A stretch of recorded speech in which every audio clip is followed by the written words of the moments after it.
BTR. Let's see in the land of dawn for Game 2 of GaMe2 versus BTR. Alright, ladies and gentlemen, off the bat, Welcome as always, to keep your Mobile eyes Legends. on that mid lane with the Arlet and the Loyi. There's a lot of kill potential. Might just result in something of a first blood. Looking at the clear speed though, it's the age-old. It's so funny that we've seen so many developments, but now all roads lead back to the Barats and the Frederick. Okay, let's see. Oh, already. So Rizzo is very aggressive with this Esmeralda. Something that being provided, but this is gonna be XP laner. It's kind of scary though this time round, right? The mid control, not the best for Bigetron. Alpha gets pulled back, has that skill 1. Wow. He's able to buy quite a bit of time to distract Ray. Again, a ticking time bomb, Arashi. This time for both. They have a ton on Bigetron Alpha, but GaMe2, they have a solution here in Luke. What do you think what's gonna happen in the late game if it's gonna go there?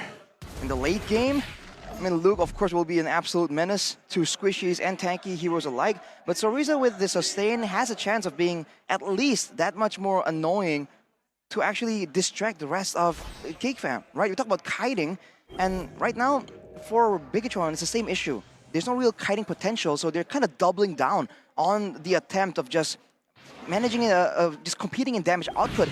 And in theory, the Natan can outdamage the Moskov, especially with the true damage component later on with the Starlium, but we'll have to wait and see. Oof. Oh, already very aggressive in the bottom lane. Ray, though, might be punishing. Yup, good taunt on the knockup as well. Chidera should be able to find a Spear of Misery, and he gets it right as Key pops the Vengeance, so he gets pushed and shoved back to tier 1. First blood for the Moskov. Assisting his own death, Key going in. Not really the best decision there, but what can you do? It's a lot of damage. Placed down by Chorizo onto a boy. Super Ken rotating as well. A boy does have the Purify, but Luke does not. Still able to evade from the missiles, and it's Moreno, Ken, and Chorizo at level 4. Key, not level 4 just yet. Beloyski has that Divine Judgment to lock him down. Vengeance and the stun onto Beloyski. He still has the Divine Judgment. Once again, but Falling Star will be able to catch them. Dispersion and rotation enough to take him down, but a Thunderclap goes on to Chorizo, and Key wants to shove them and zone them away from this first turtle that should be claimed by Bigetron Alpha. Ooh, the Appraiser's Wrath though. Key pops the Vengeance and gets slain by a boy. A bit unnecessary. 2 times Key have fallen down in this match. Gives 2 kills towards GaMe2, but same story once again. BTR dominating on the objective fights. 2 kills for the neutral objective. Considering the fact that there was a Barat, there was an Arlet and a Loyi. This is a very strong trio mid combination, and yet GaMe2 were still able to find value from it. That is something that really isn't really encouraging for Bigetron, so they gotta be a bit more careful here. Wow. Up though in the bottom lane, that's Final Slash connecting. Beloyski very low. Doesn't decide to go for the Divine Judgment. Eman shoos them away with the Entropy. So saw game fact by Gope Arashi that time. Luke 4 picks with Masha 100%. Pretty much the same with Helkurt's Beloyski, or Beloyski's Helkurt. So there should be a proper respect being paid in the drafting phase, I would feel like. Oh, good red tree. Oh, Divine Judgment! Baloy finds him even with the flicker. Eman cannot escape, and Key is caught all the way. Only can go Vengeance. One last shot should do it. A boy's chasing him down. The Ghost Bursters and even the whip down. But it's not enough to take Key out. Not now. But they have found Eman. GaMe2 once again with the proactive moves right here. You saw that Bigetron, they're sending resources to the gold lane, but GaMe2 are just so much cleaner with it, with the engage tools. But now Dayton is welcome. Right onto a boy, no Netherrealm. He can't use it. Not now. Okay, even game right now, gold lead. Not even 100, and right now 200 for Bigetron Alpha. So anything can still happen in this match, in this game. The momentum can still swing towards Bigetron, especially with this kind of draft. If Eman gets the peel that he needs, the safety that he needs, he might be able to carry Bigetron Alpha to victory. See the scouting here from GaMe2 just so much better.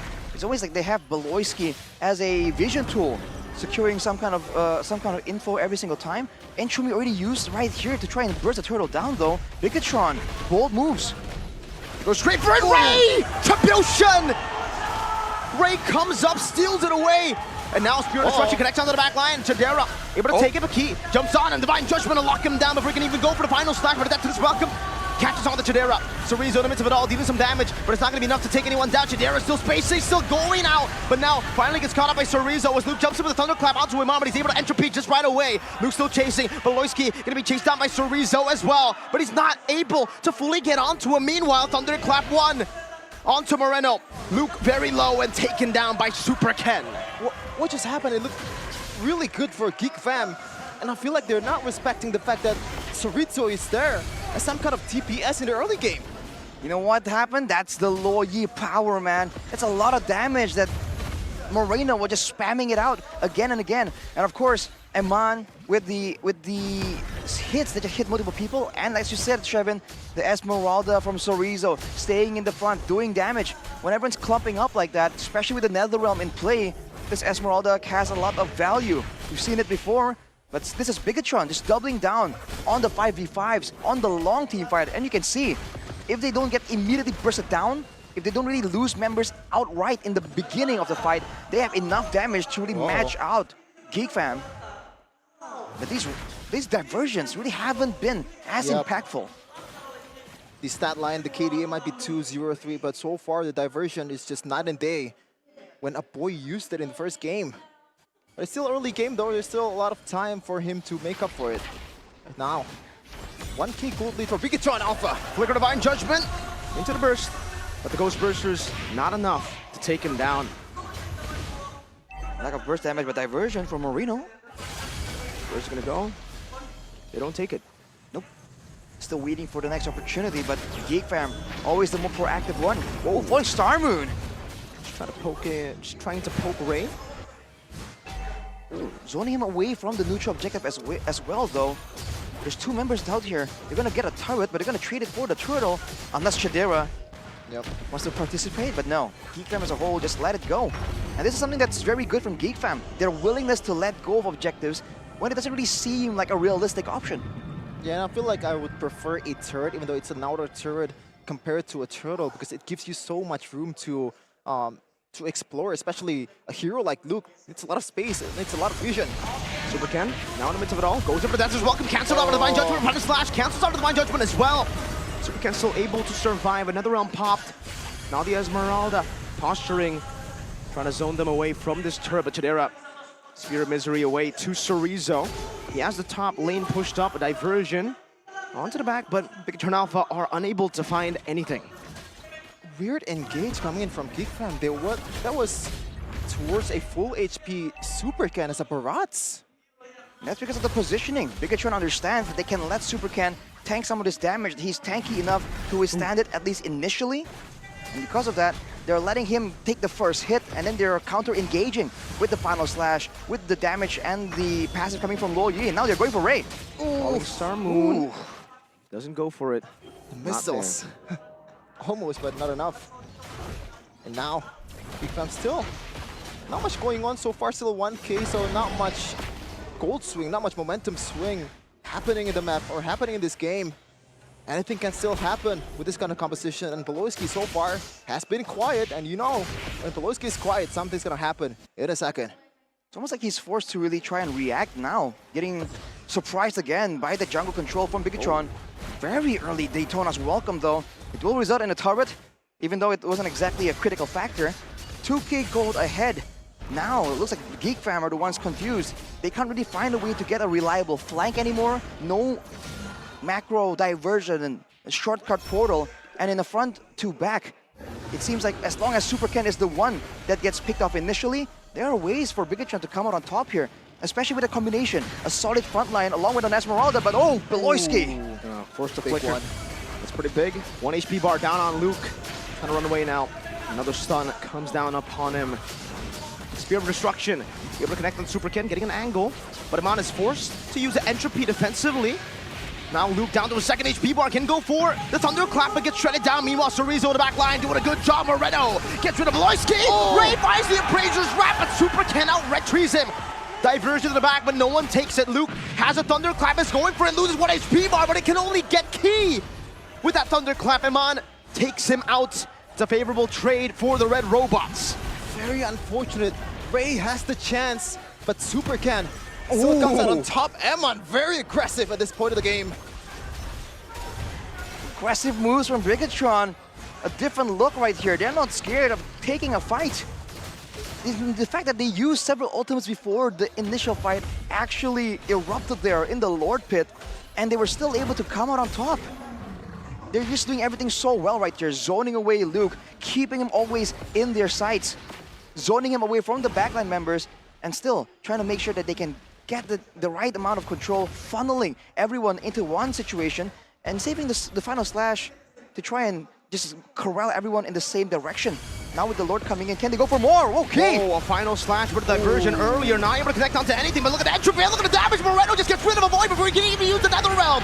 Luke with the thunderclap now finding Moreno on the shutdown. Luke with a flicker forward. Meanwhile, Chorizo is in him as of it all, but gets stunned up. That's a big appraiser's wrath. And once again, GeekFam are finding ways to come back of a gold deficit. This time, though, Iman was able to survive that dive, that assassination attempt from Luke. This time, they're also able to take a base turret, but GeekFam find a momentum shift. Not only getting a kill, but also eliminating the DPS from the fight. Luke is doing work at this time. Look at the items. Already BOD and Heptasis. More importantly, Iman just finished the Holy Crystal, so both gold laners at a 3-item power spike. But you saw who was targeted in that fight. It was Moreno. Look at that version though. A bit of a deja vu situation, but Beloyski. Oh, wait! Flicker, no Divine Judgment. Might be a blunder. Divine Judgment defensively onto Key. Now he gets shredded down. That's his welcome. Able to find the Masha. Iman trying to do some damage right now, but it's not going to be enough. It's that's Chadera, who got him down and on Spirit of Destruction as well. GeekFam are utilizing this momentum to collapse on BTR. Key's gotta cool his head down, man. So far, every time, just unnecessary vengeance over and over again into his death. And now GeekFam, this is gonna be a gold swing to their favor. They might be wait for this one. 3 seconds for the respawn. Luke is going for that thunderclap. You can see it in his eyes. He wants it. He wants it bad, but he won't be able to get it just yet. Base tower taken though in that whole sequence. It is on the side of the map where the Lord will be spawning, so GeekFam not really pressed just yet. But man, Bigetron took that fight under their turret with Beloyski seemingly making a blunder, and yet they did not come out on top. I wanted to see how Moreno got taken out, because he's a very important component right here. He needs to stay alive. They can blitz this. They can. With Chadera. It seems Bigetron Alpha are unaware of this Lord take. What? And GeekFam just get it. They sneak it under Bigetron Alpha. They did not react. They didn't go for anything. Diversion as well. And no one takes it. I don't know what happened with Bigetron. When the mid game comes, when the late game comes, somehow they lose all their advantages. All Season the 11 all leads. over again. Yeah, it's gone. I'm sorry, this might be a deja vu to Bigetron.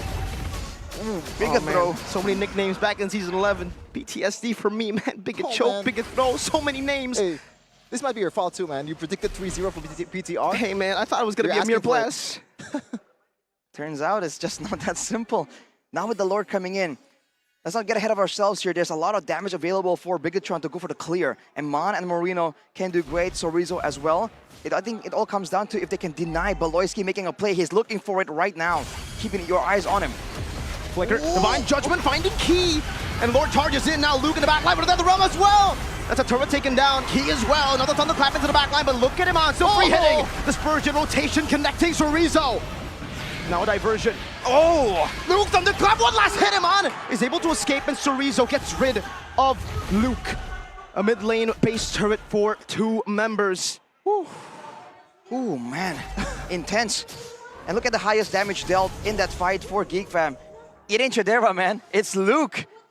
That Masha was just absolutely menacing, forcing battle spells out there. But of course, fighting in the base, that's the most dangerous situation. Now with Aman picking up the Wind of Nature, things might look quite differently as the diversion comes in. Bigetron, they're trying to look for something here when Luke isn't available. Whoa, concealed by Key, trying to look for a final slash, an angle to go for the final slash with Beloyski. Doing the same thing, a good dispersion to rotate, 3-man final slash into the depth of his welcome, but it's on the Nether Realm HP. Superken losing immortality, and on the back still trying to cut away, but Superken is completely isolated, and Chadera will be able to melt him down. They're chasing. A full chase, Ray with a taunt, with a knock-up as well. Another knock-up onto Chorizo, as Chadera jumps forward with the Abyss Walker, but a misstep, but the diversion will be used defensively to get them out of that chase. Look at that Luke lurking in the shadows. He's not as brave as the engage earlier in the base, but he's trying to pick out his targets, and this time around, it's gotta be Eman, man. It's already late game. He has all the items, he has all the golds, already level 15. It's a threat to consider for GeekFam, and I like the way GeekFam played at a time. There is Eman to consider, but there's also Moreno on the low Yi. He has the Wind of Truncheon, and Man has the Wind of Nature, so there are outplay tools available. But if Luke is able to just go on one of them, force the usage of the item, and go for the other, he can just very easily burn out 2 value items. As GeekFam, look at this. They're the ones having control. Bigetron are confused. They're worried on where to go. They're concerned about another Lord Sneak. They should try and set up a trap or something, because they have to try and make a play, unless they want to just keep going and fight GeekFam at their own game. This is where GeekFam likes to be, the 5v5. All out straightforward. If there's a Kumar bush, there's a Beloy bush. That there, near the purple buff. A flying is coming. A concealed play is coming. Okay. Final slash onto nothing. Ray now. Surreal spots him in the back now. Beloy finds the divine judgment onto Eman! And it's Luke, the 2 BBs! The big brain and the big boy collapses on the Bigetron Alpha. But Moreno able to find the shield now, taunted up. Moreno falling to avoid an Appraiser's Wrath and a Shadow Stampede to drag them back into the hands of the rest of GeekFam. Only 1 member traded in, and it's a complete wipeout. How many times you want this story to play out? It's the same thing over and over again. Game number 2, GeekFam.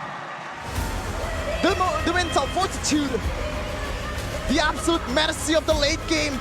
Beloy, the decision making, the concealed plays. Just incredible. Phenomenal stuff from the 2 BBs. The big brain, the big boy, whoever it is, that was BBL and BBB. Rotating together, utilizing that GeekFam unity to flank and to get the 1 man that they needed to get. They got him on, of all members.